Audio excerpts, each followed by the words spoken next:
Hello, and welcome to A Word of Hope.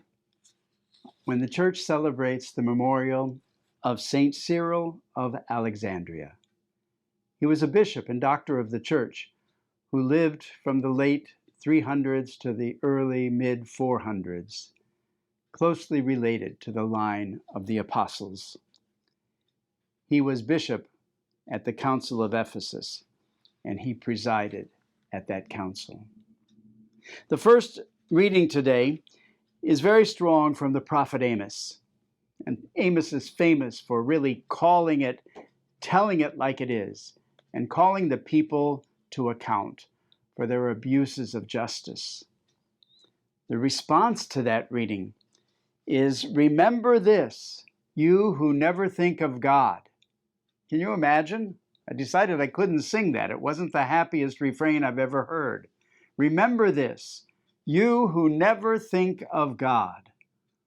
And then to follow it is the very beginning of Psalm 50, which says, "Why do you recite my statutes and profess my covenant with your mouth, though you hate discipline and cast my words behind you?" What a strong psalm for us to consider today. Basically, the psalmist is saying, in the name of God, why do you pray? Why do you go to church? Why do you go through rituals? Why do you go through the motions without living up to what you're saying? I don't want lip service. The psalmist is saying, I want you to live what you are saying. If you're not living it, saying it isn't enough.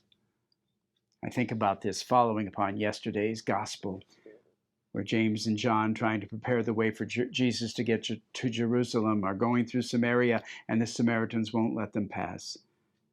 And James and John says, "Shall we call on heaven to throw down a fireball and destroy them?" And Jesus rebukes them. Says, "No, gentlemen, use your heads. Let's just go by another route." When it comes to peace and justice and living out the peace of Christ, you and I have no alternative but to follow the teaching of Jesus, the peaceful teaching of Jesus. And we need to hear the psalmist challenge us. Why do you recite my statutes if you don't live up to what you're saying?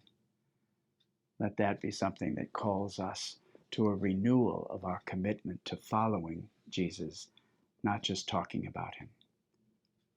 God bless you.